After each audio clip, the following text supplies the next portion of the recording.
سپاس و بەزایەکە خوازی بەخشی نەدەین کە هەموو ئەم ساڵ و ساڵانی پێشتر چاوی لە فەقیر و هەژار و کەم دەرامەت بووە. هیوادارین بەردەوام بن لە کاری خێرخوازی و هاوکاریکردنی چین هەژارە. سپاس دەستگای خێرخوازی بەخشینەکەن بەڵێدام خەڵکەوە زۆر هاوکارمان خۆی گەورە لێ ئابازی بێت بێ بەترێ قیامەت گەرەون لەم کاتەوە لەم بێ مەعاشیان لەم وەزعاوان هەر بەدەمیان بوو خەریکی هاوکاری و یارمەتی فەقیر و هەژار بوون بە تایبەتی لە پارێزگای هەڵەبجە وەکو خۆم شارەزا بە هەموو عایلە هاوکاری بەخۆ بە تایبەتی کاک شێخ تاریق و جەماعەت زۆر مامەڵە لەگەڵەرەوە خۆی گەورە جەزای خێری هەرەموتان بات و گەشتان ساغ بێت سەرکەوتوو بە خێری خێرخوازانیش قبوڵ بێ یا ڕەبی بێ بەترێ قیامەتی هەرەمون ئینشاءالله.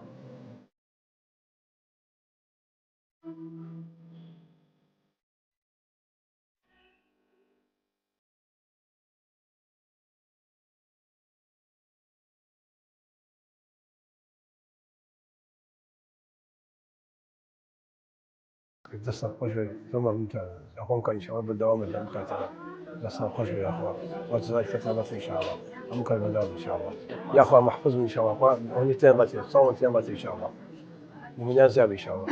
دەستان بەخۆشی بەخشی بخڵاوجا کەم مومنەی زیابی ئینشاءالله یاخوا هەموو کار ساڵ هەموو کار بێ ئینشاءالله مسلمانان دەستان خۆش بێ یاخوا موفق ئینشاءالله.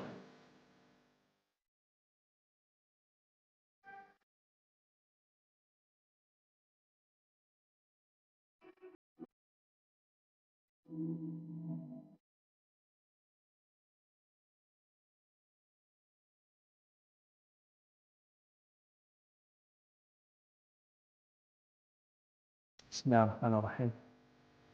ئەمڕۆ وەکنووسینی بەخشینی هەڵەبجە ئەستاین بە دابشکردنی سەبەتە خۆراک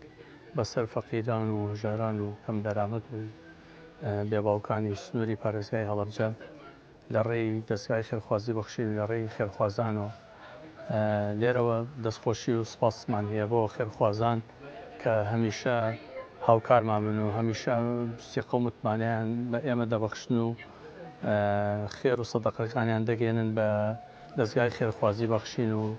ئێمەش لەو ڕێیەوە بە ئەمانەتەوە دابەشی دەکەین بەسەر هەژاران و کەمدەست و فەقیر و بێباوکانی سنووری ناوچەکان و سەرجەم سنوورەکانی دەستگای خێرخوازی بەخشین لێرە و دەستخۆشیمان هەیە دوعای خێرمان هەیە بۆیان هیوادارین بەردەوام بن ئاوا متمانە و سیقەکانی خۆیان بدەن بە دەستگای خێرخوازی بەخشین و ئێمەش بە ئەمانەتەوە دەگەێنین بە فەقیر و هەژار.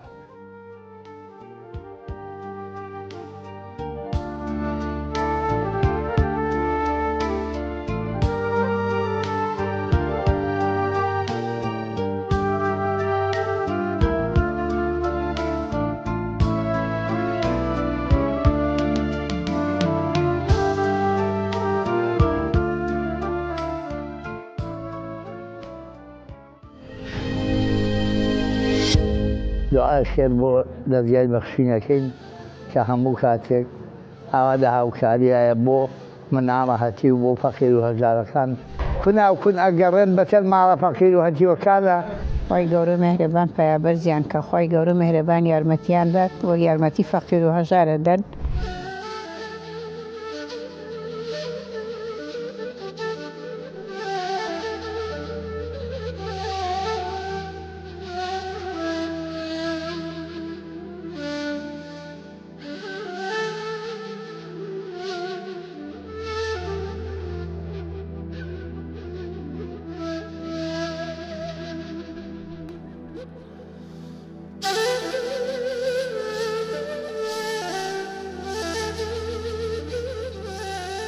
سپاسی ڕێکخراوی دەستگای بەخشین دەکەم و نووسنگەی قەزای سی سادقەوە لەم کاتەیە یارمەتی خەڵکی فەقیر و هەژارە دەن. یعنی خەڵکی فەقیر و هەژار ئەوەنە زۆرە یعنی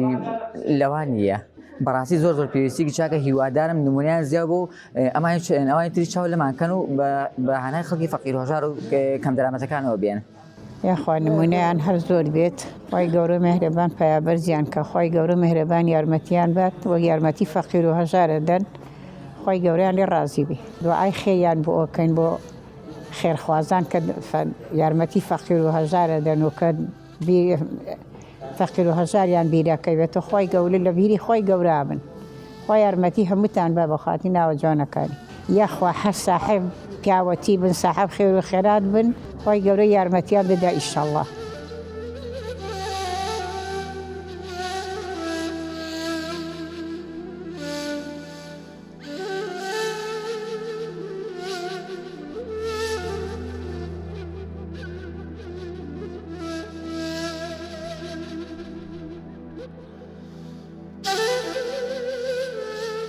ئێمە زۆر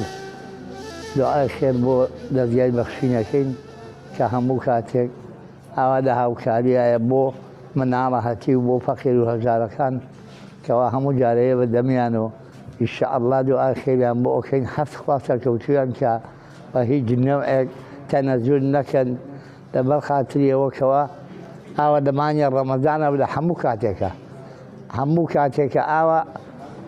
فریا ئەم فەقیر و هەژارە ئەکەون و یارمەتی فەقیرە دەن و بانیانەکەن هەموو جارێک ئاوا یارمەتیانە دەن لە ڕێگەی خێرخوازیەوە بێ لە ڕێگەی ئەوانەوە بێ هەموو شتەکە ئەوان سەبەب بن ئینشاءالله خوا هەست سەرکەوتویانەکا و وەکو ئەمانی کە ئامادێ ناکەن بەس دەنگەکەیان پێیان ئیتر ئەڕۆن تا ئەو 4 ساڵی ترکەوە بە یەک کەس نابینی تۆ بێتەوە بە دەرگاکەتە ئەگەر ئەم کۆمەڵ نەبێ ئاوا هاوکاری ئەو خەڵکەکە بەزاتی خوا نوێ ئەو خەڵکە تووشی مەرارەت و خراپتریشی بەتەریە بەڵام لەخوای گەورە بەزیاد بێ کە ئەوان هەموو جارە ئەوە هاوکاری ئەم فەقیر و هەژارەکەن لە عێراقا کون ئەگەڕێن بەسەر ماڵە فەقیر و هەتیوەکانە لە هەموو شوێنە هاوکاری هەتیوەکانەکەن زۆر دەستخۆشیان لە یەکی خۆی گەورە نمونەیان زیاکە یاخوا هەر دایمە خوا سەرکەوتویەکە لە هەموو کات دەستخۆشی لە دەستگای بەخشین و سینگەی سەیسایەقەکەم بە مانگی ڕەمەزانی پیرۆز هەڵسا بە دابەشکردنی سەبەتەی خواردن بەسەر فەقیر و هەژارانە هیوای سەرکەوتنیان بۆ خوازم هیوادارم نمونەیان زۆر بێت.